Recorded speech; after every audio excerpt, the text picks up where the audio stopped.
Hatsume's Inadvertent Seduction of a Human 3D Printer. Written by JajaLala. Read by Yours Prinks.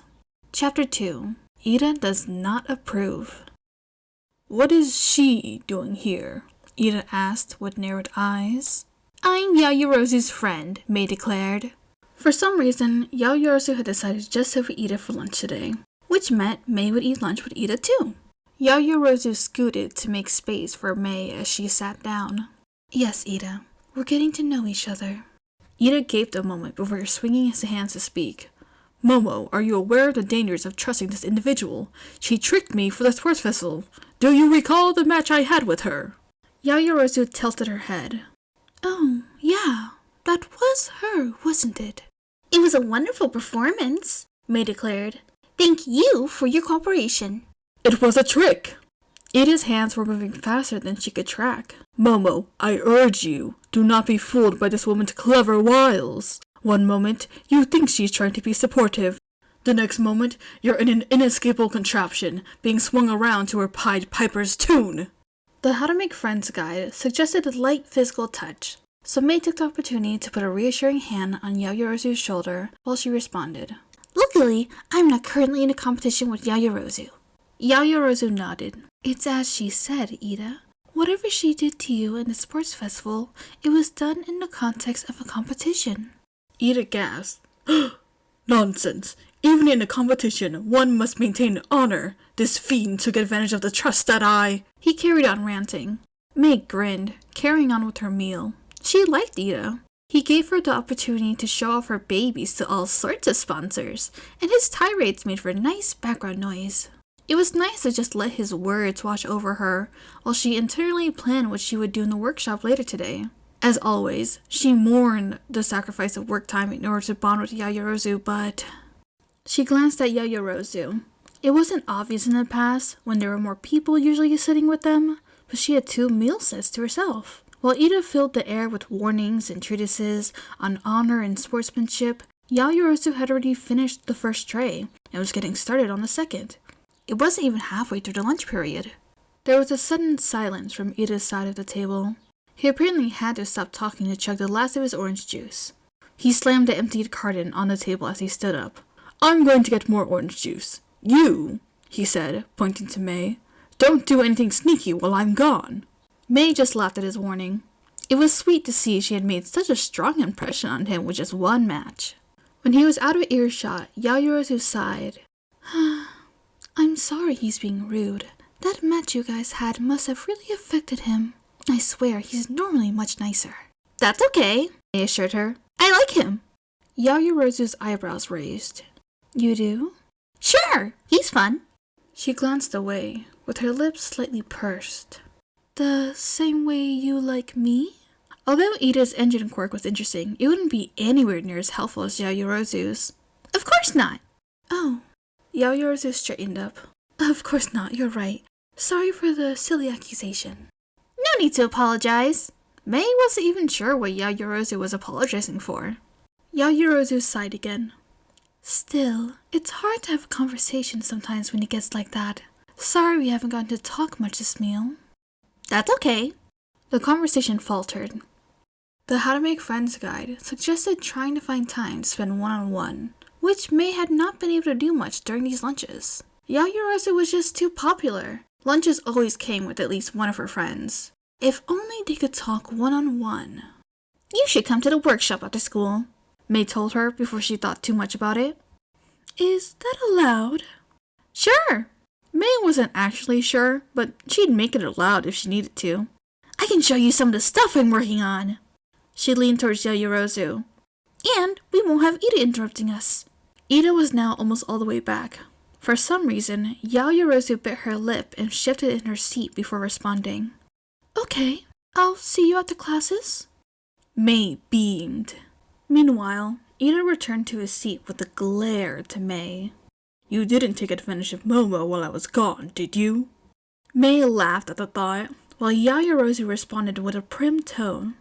"Of course not. She was a perfect gentleman." She frowned. "Gentlewoman?" Iida responded with an appropriate gender-neutral term. "Fiend." May was thrown out of the room by the force of the explosion. Power Loader made a frustrated noise from inside, but more importantly, her baby had stopped making noises. So had the explosion in the main port completely disabled the machinery? She needed to go check. She was lying on the ground, but started to get up and pulled her goggles, covered in soot, away from her face. A familiar face filled her vision. "Are you okay?" Yaoyorozu asked, hand hesitantly held out. May took the offered hand, and Yaoyorozu pulled her up with ease. Why was Yaoyorozu here? She didn't normally. "Oh!" May realized. "You came!" "Yes?" When May let go of her, Yaoyorozu stared at her own hand, now dirtied by May's, which had been caked in soot. "Whoops! Here you go." May tossed her the jacket tied around her waist. "You can wear that so you don't get your uniform too messy." Yaoyorozu stared at the jacket for a moment before slipping it on. "Thank you. Do you expect things to get messy?" "I'm a messy gal." May led her into the workshop, where Power Loader was helping another student with a project. Perfect! He was distracted. By this point, he was used to May's explosions, and May was used to his expectation that she clean up any big messes as a result. So she quickly tidied up the things that were thrown out of place by the force of the explosion, eventually pulling a chair right up to her workbench. "You can sit here." "Oh, thank you." Yaoyorozu took the seat, sitting tall with her ankles crossed and hands on her lap. What are you working on?" May lit up. "Well, this baby here is going to be like a set of wearable spider legs that push people away from you. Perfect for getting through a crowd fast." Yaoyorozu squinted at the remains of the backpack and a single prototype leg attached, now limply swinging over the edge of the bench. "This is..." "It is! Allow me to explain." May described in detail as she worked. She showed how the pieces fit together, the way the different legs would be independently controlled, the placement of sensors in the leg. Normally, if someone asked May what she was doing, May would describe it for a bit and their eyes would glaze over. She wasn't sure whether they didn't understand or were just uninterested, but despite May's excitement, she was used to the pattern of someone politely excusing themselves once she talked for a while about her babies. She was surprised half an hour later when Yaoyorozu was not only still paying attention, but asking questions that showed she understood. Her joy reached a peak when Yaoyorozu offered a suggestion on a system for the legs that was, shockingly, better than what May had been doing up until now to contract them. "You're a genius!" May exclaimed, grabbing Yaoyorozu by the shoulders. "I could kiss you!" Yaoyorozu grew red-faced and glanced around the workshop, where Power Loader and a few other students were working. Please don't right now." May laughed and let her go. It was cute how she responded seriously to a turn of phrase like that. "Let's try it out right now. I just gotta loosen this bolt, switch up the hydraulics." May continued her chatter as she adjusted the design to accommodate the change. When she had the prototype leg hooked up correctly, she raised a finger. "Okay, we're gonna be quiet for a sec. I need to hear if the mini motor is working properly, or if it's gonna jam up with the stress." Yaoyorozu nodded seriously, making a zipping motion with her fingers over her lips. May took a deep breath. This probably wouldn't explode.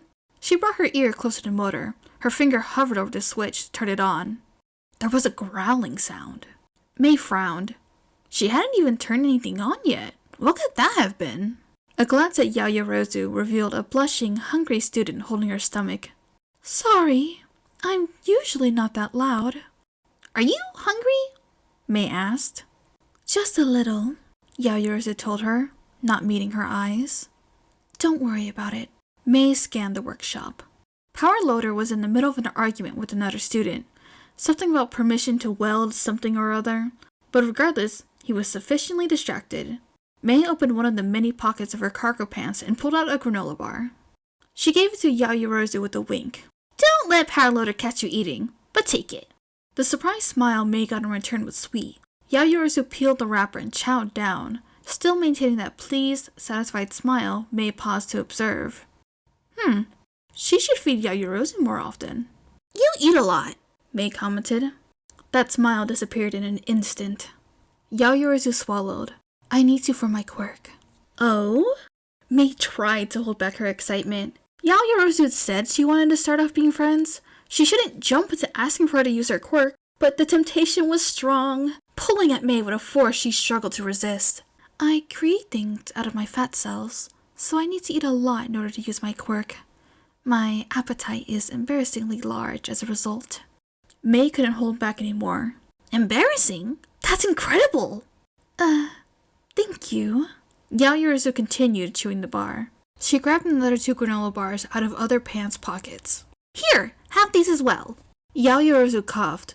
Hatsume, I'm not going to starve. Still, May insisted, dropping the bars on Yaoyorozu's lap. You can't neglect your body. Technically, you can get away with changing the oil in your car once a year, but you should really do it every 6 months at least, depending on how much you drive. Am I the car in this metaphor? And this food is the oil. Take care of yourself. Yaoyorozu was finished with the first bar, so she started to peel the second. If you insist. May returned to her task at hand, testing the mini motor. It worked, and starting to add more components. May was back on her project, hyper-focused, chattering away with Yaoyorozu's occasional comments and questions. It was kind of refreshing to have someone actually listening to her while working. The only person who ever did that was, on occasion, Power Loader.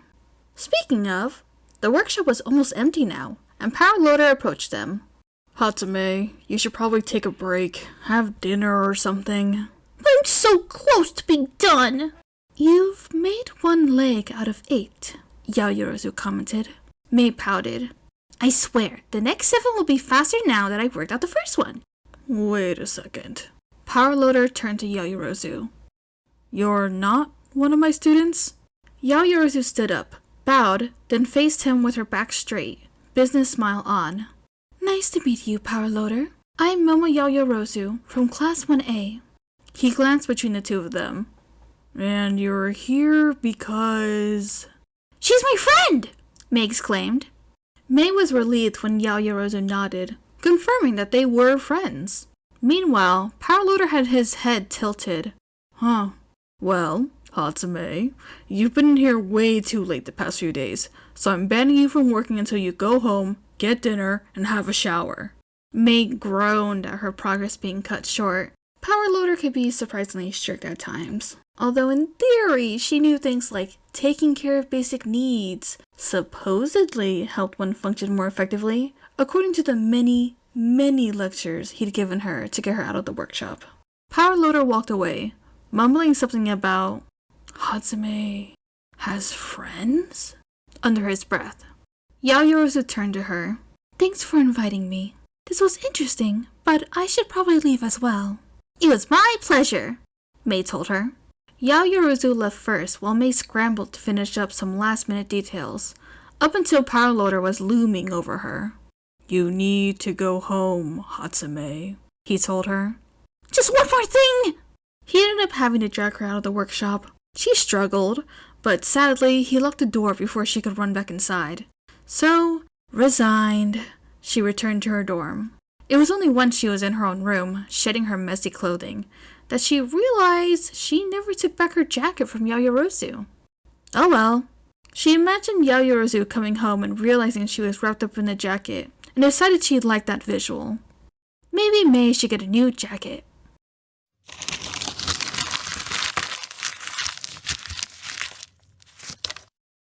Thank you so much for listening to this chapter. I will see you when I do. Toodaloo!